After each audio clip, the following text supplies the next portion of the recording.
Hey everyone, today I'm going to try and convince you to switch to Micro Four Thirds.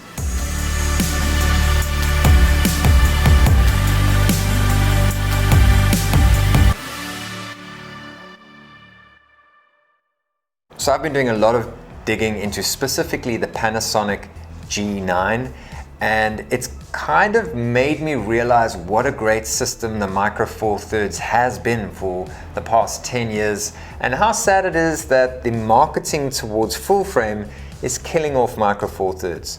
So we're going to rush through a list of reasons why the G9 is a fantastic camera and some cons.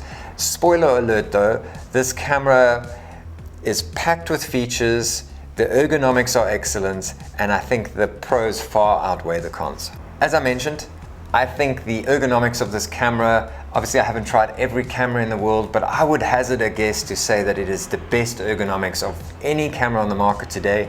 It's a Micro Four Thirds camera with a decent chunky sized body, and then when you add the battery grip to it, it's just a beautifully designed ergonomic grip and great to hold. With Micro Four Thirds system, you have a huge selection of lenses, and affordable at that. We'll put a bunch of the cheaper lenses up on the screen now. There are some really expensive ones, but even those expensive ones, and I'll put the Olympus one I'm thinking of right now on the screen, even the expensive ones are cheaper than the most expensive RF lens. Check that out. Anyway. So the screen is fantastic. It has a flip out screen, and just filming this today, having done a bunch of research on the G9, filming this today makes me realize what a pain in the butt not having a flip screen as a YouTube creator is. And so flip screen, touch screen, beautiful touch screen interface. And if I have to compare it to my Fujifilm, Fujifilm still haven't introduced like sort of touch interaction with their menu system. The G9 is a 3.5-year-old camera, has a touch interface, beautiful touch interface. All the sort of Panasonic users, even though me and Jacques, who helps me in the studio here, agree that it was a super complicated system, the guys who use it on a daily basis say it's the best system, menu system they've ever used.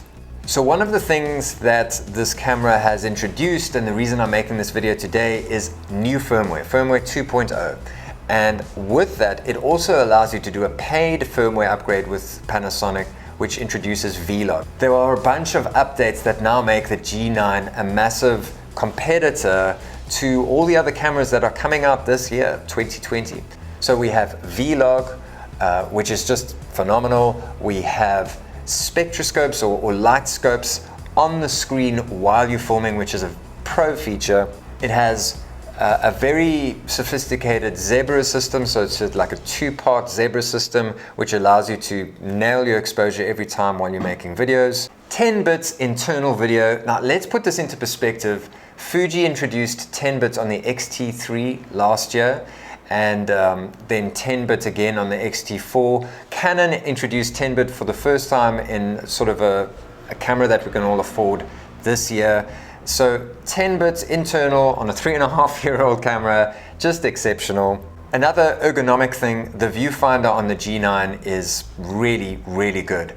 It allows you to zoom in and out depending on if you've got glasses or not, and it is just a very clear, very bright viewfinder. Another thing that I really loved on the Panasonic, which I don't have on my X-T3, and a lot of cameras don't have this, is the custom menu system. So you have 3 custom menus, and the third one has 3 sub-menus. So it gets a little complicated, but once you've got that down, so what I did was the first 3 menu systems were for photography, and then the last one I used for 3 different video settings. So one was 25 frames per second, one was I think 50 frames per second, and then I used the other one to do the slow motion. And therein again, they've improved the slow motion where they do the variable bitrate, a lot like you get on the Blackmagic Pocket Cinema camera, where you can set it all the way from 1 frame per second all the way to 180 frames per second, and in that you can control the exposure manually, which you weren't able to do before. But the one thing is there's no autofocus in slow motion, which I'm going to miss if I had to switch from Fuji. External ports on the G9 are next level. There are very few cameras on the market that give you a full-size HDMI port, headphone jack, audio jack, other jacks. We'll put it up on the screen now, but it's a very good sort of plug and play system, very professional. And then again, another thing that makes me so sad about Micro Four Thirds maybe possibly dying in the next few years is the fact that the stabilization is insane. If you watch my previous video, and then I think it's a G9 versus XT30 test, I did a test of the two videos, or it was a 10-bit test or whatever it was, but go check it out. We'll link the video in the description below, or we might not, just go look for it.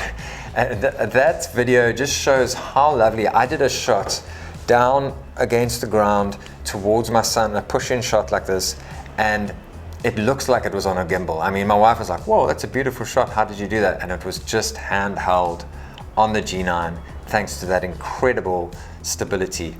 So what will come up in the cons later on is that it has a 2x crop. What this means is, if you're a wildlife photographer, you love going on the weekends and taking photos of birds, or you do a lot of events photography or videography and you need to zoom in, whatever lens you use is double the zoom of a full frame camera. So let's say, for instance, you've got a 100mm lens on your full frame camera. It's equivalent to a 200mm lens on the Micro Four Thirds system. And what that in turn means is all the zoom lenses are a lot cheaper than the full frame system. So you can get a zoom lens, I think it goes up to 200mm. You can get, I think it's a 40 to 200mm, whatever it is, for $100. So you can go buy a zoom lens. My zoom lens for Fuji, Slack pisses me off. My zoom lens for Fuji, I think, is about $600, $650. It's just ridiculous how cheap it is. Thanks to the fact that it's a smaller sensor and there's less information to process, you get a lot more features for your money. So that's why this 3.5-year-old camera can do things like 10-bit internal, other things.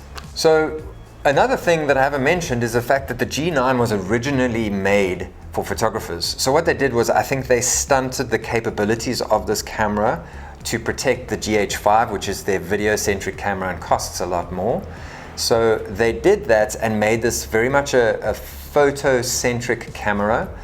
So for certain reasons, they decided to push this camera as a video camera and photo camera. What that means is the autofocus on this camera, I know there have been some updates, but when it came out was, and I think still is, better than the GH5. So you're getting very good autofocus.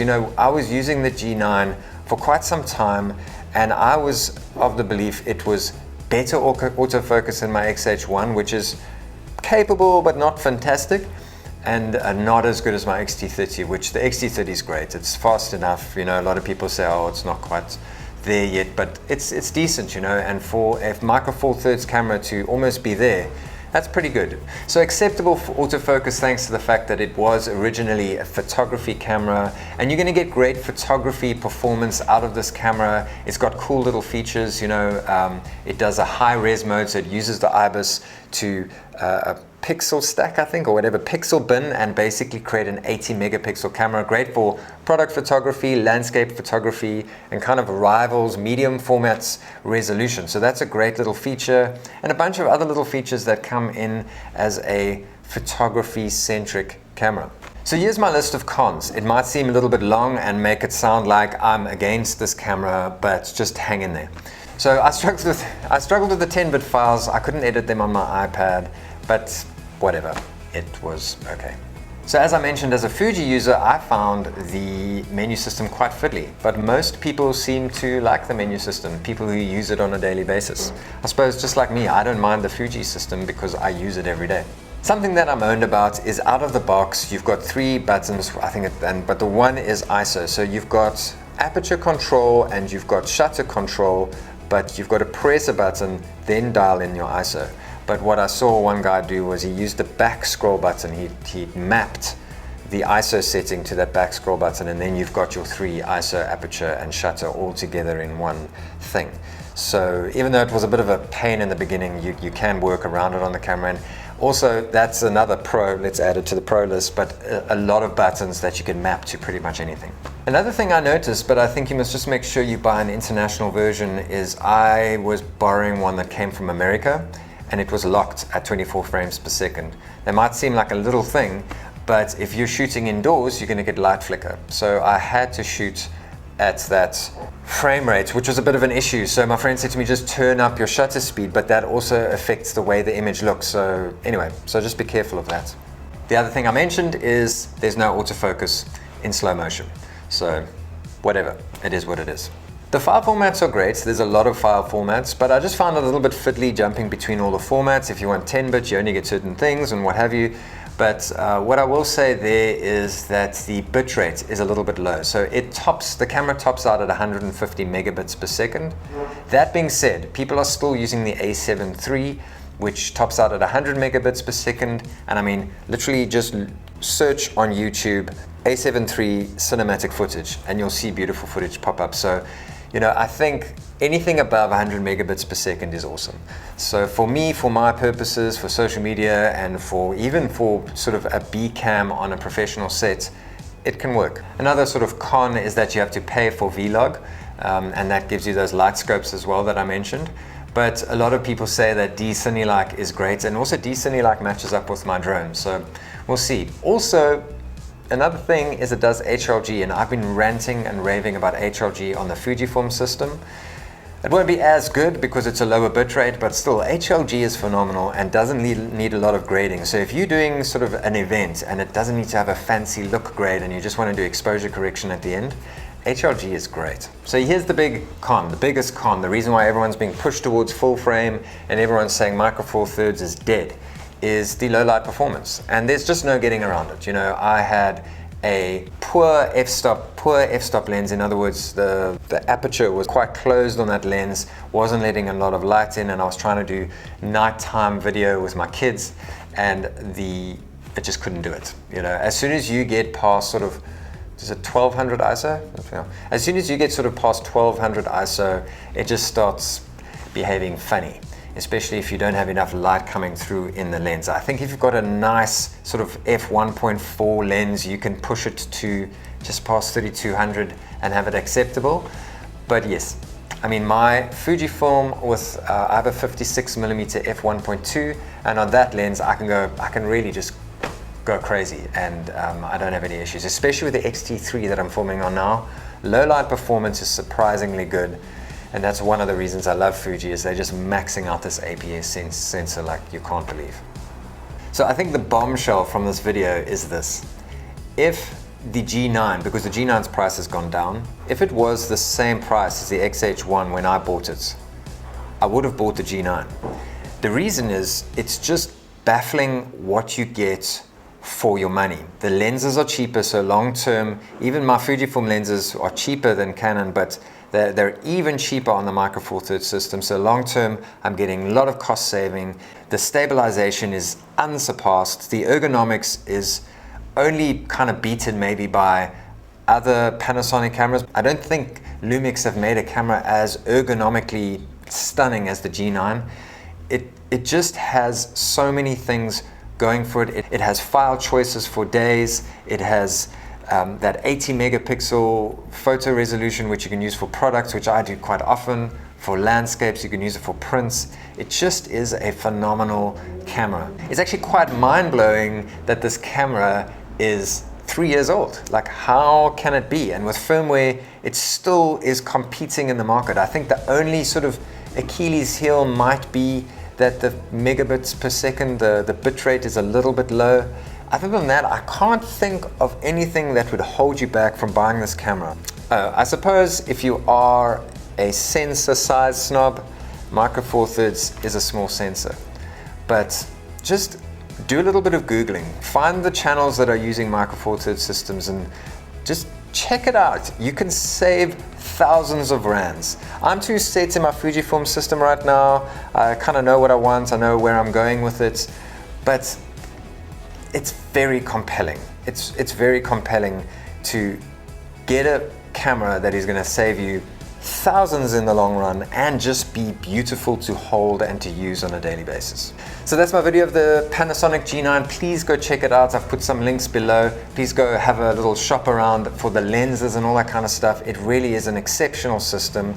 I'm quite saddened the more I look into it that it is a dying system. Who knows, maybe Panasonic decide, let's hang on to Micro Four Thirds for just a little longer, and they bring out a beast of a follow-up to the G9, who knows. But anyway, I love this camera. Please go check it out. Thanks for subscribing and watching and all that stuff.